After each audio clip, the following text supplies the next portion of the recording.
There are a ton of mistakes that everyone is guilty of in ARC creators that are hurting your performance in the game. Things like what to recycle and what not, to movement mistakes that are costing you your gunfights, and even how to get yourself into PvE or PvP lobbies so you stop getting ratted. I'm going to go over all that and more in this video. There are timestamps in the description below if you want to skip ahead, leave a like, and let's get started. A lot of people's knowledge on shields and ARC are insanely limited, and with that the biggest mistake you are making is healing your shield before healing your health. You might be wondering, but why? Having a shield is basically having more health. No, absolutely not. Absolutely not. But shut up and let me explain, okay? Shield is not health. Any shield charge that you have reduces the amount of damage you take until it runs out. That's also why if you do get a bullet in the head without shield, it is a one shot. And with shield, it's almost not. So if you almost have no health and you do have full shield, you will still die and the shield doesn't need to break in order for that to happen. So always heal health before you recharge your shield. And also as a little extra tip, you can heal yourself with a bandage and use a vital shot at the same time. And you'll be able to heal a lot faster. Never ever loot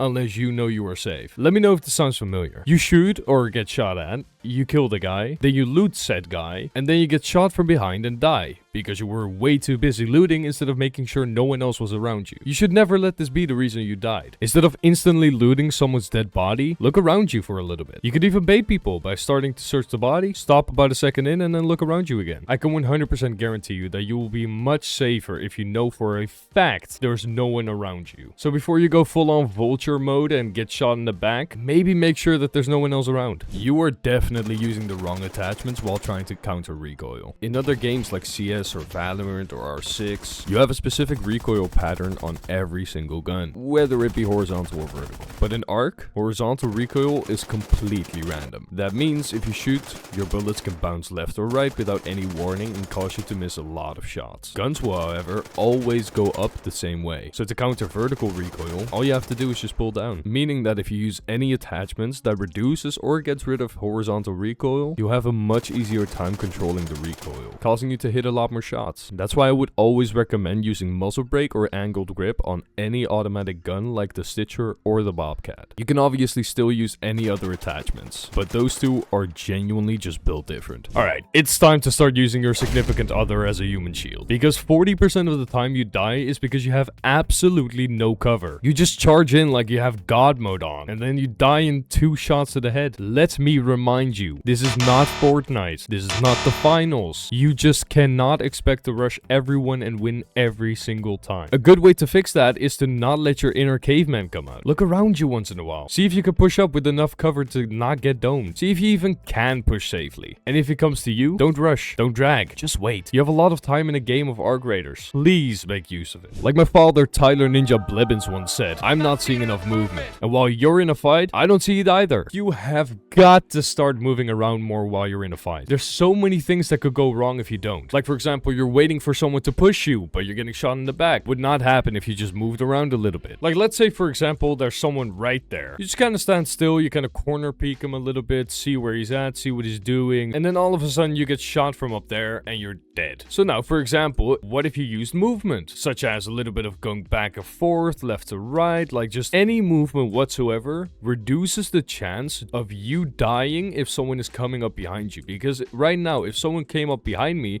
and he missed the first few bullets, of course some of them are gonna hit, but you're not gonna die instantly. So what I gotta do if I'm in a situation, I gotta make sure to not give him a good line of sight because he's on that little corner. Also can't give him a line of sight. So my best option right here, you gotta run to this wall as close as possible, run along the side here so that he can't really see you with the bushes, and then you can just try to get away as far as possible, or you can go behind cover without either one tracking you and making sure that you're dead. You want to minimize the chances of him being able to shoot you. You just gotta keep dodging. You just gotta keep doing this, a little bit of this, and a little bit of sliding, and a little bit of this. You gotta try and confuse yourself with the movement. Then they're definitely gonna be confused. Before you go into your next raid, turn on your vacuum and go over your entire stash because you're wasting stash space. So many people don't know how to clean up their stash space or keep it cleaned, but I'm here to help you. Okay, so first of all, you do not need 3 medium shields. Same goes for augments. If it's anything besides a looting MK3 survivor or a looting MK2, throw it it in the garbage. Now, the only reason I have 4 Tempest is because I still don't have the blueprint. Now, what I mostly do is I scrap any gun that's below a level 2. Don't sell it, recycle it. I also try not to have too many of the same gun types in my inventory. You do not need more than like 1 or 2 stitchers. But look at all the modifications on. Can't just throw that away. Talking about modifications, you want to make sure that you always put your modifications on guns. Doesn't matter if you're going to use them on that specific gun. That is just to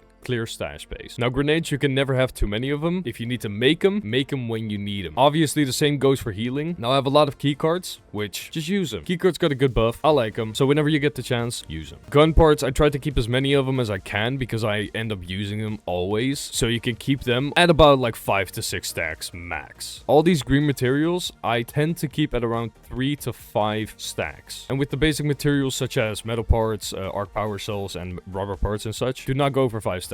You can easily get above 200 seeds in one run if you go to Seed Vault on Stellamontes with or without Night Run, and you can easily get them in one run if you need them. As an avid free loadout user, we need to stop using free loadouts every single raid. I know. They are so nice to have, and knowing you're not losing anything if you die is the best feeling ever in an extraction shooter. But the truth is, you're just not gonna get any actual loot if you only use free loadouts. So let me quickly show you the best and most cost-efficient loadout you can use so you can actually start bringing in some good loot. So the guns I will be using are the Stitcher and the Pharaoh. The Pharaoh obviously because it uses heavy ammo. The Stitcher is just really good against people. Now the only thing I really recommend is an extended light mag 1. Now you realistically only need a light shield and a looting MK1. Now if I have to watch the piggy bank, I would bring 4 bandages, 4 stim shots, and 4 shield rechargers. Now I would bring 5 light impact nades because they are really good and they only take 3 chemicals and 2 plastic parts to make. I can't believe I have to be the one to say this, but thinking you own the loot that is in your stash needs to change. A lot of people, myself included, get scared to bring in good equipment in a raid, but that's not the right way to think. Just because you're scared to lose your Tempest 4 or your Bobcat 4 doesn't mean you shouldn't enjoy playing with them. A content creator by the name of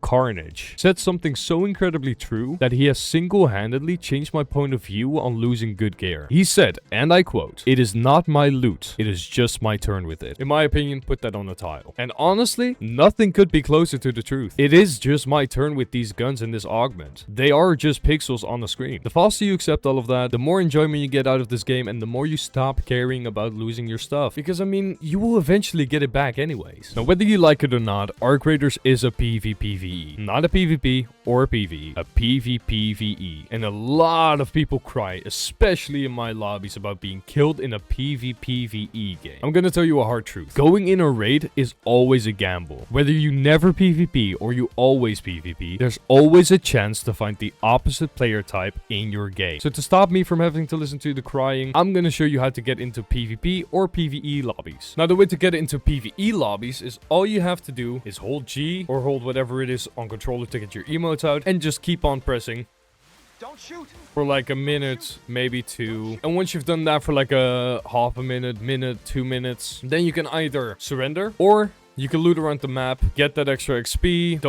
Don't try and look for people. Don't try and fight people because that'll put you back in that same PvP lobby. So what I would do just to be safe is just surrender. And it might come as a surprise to you, but the best way to get into PvP lobbies is PvP. Go free loadouts for like 5 games in a row. Keep on shooting people. Keep on dying. Keep on winning. Keep on looting. Just keep doing everything that you need to and you will get into PvP lobbies. You need to know exactly where you need to shoot to kill any arc fast. I still see so many people die to arcs in the stupidest ways possible. So I'm going to show you where every weak spot of every single arc is. Snitches have 3 wings/thrusters as its weak spot. Shooting 2 wings out will cause the snitch to fall. The spotter doesn't have a weak spot. Just shoot it like 2 times with a heavy weapon and it's dead. The turret also does not have a specific point at which you would shoot. Just shoot it a bunch, it's dead. The sentinel you should definitely use heavy ammo on. Aim for the yellow tank to the rear on its swivel arm thing and on like 4 to 5 shots it's dead. The shredder is tanky. Shoot it a bunch of times with a shotgun or heavy ammo on the bottom part of its body. With the Hornet, try and focus on the back propellers. With the Wasp, if you shoot any 2 of the 4 thrusters that the Wasp has, it'll kill it. The Tick, just beat beat it with your hammer or shoot at it. Doesn't really matter. With the Rocketeer, you can either do one or two things. Pray or shoot the thrusters. With the Bombardier, the yellow kneecaps on all leg joints and yellow cylinder on his ass deal insane amount of damage. Same with the Bastion, except he has a canister on his ass instead of a yellow cylinder, so just shoot at that and you'll be good. With a Leaper, throw 2 blaze grenades at it and it's dead. Pop, just spray and shoot at it before it explodes on you. The Fireball is interesting. You can either shoot it once with heavy ammo and it'll be dead, but if you have medium or light ammo, wait until it opens its mouth, shoot at the white part a few times, it's dead. With the Surveyor, shoot it when it's transmitting, or just shoot it a bunch of times with heavy ammo. With the Matriarch, it's a little bit different. You want to shoot any of the panels off, which will expose a red orb, and you just gotta shoot at that, and there's not much else you can do. And with the Queen, just shoot at its kneecaps, and you'll just have to hope and pray, just like with the Matriarch, I guess. Now that you've learned from the mistakes you made, you need to improve your mechanics. And the best way to do that is to watch this video on 10 mechanics you can abuse in Arc Raiders. Just click the video on screen now.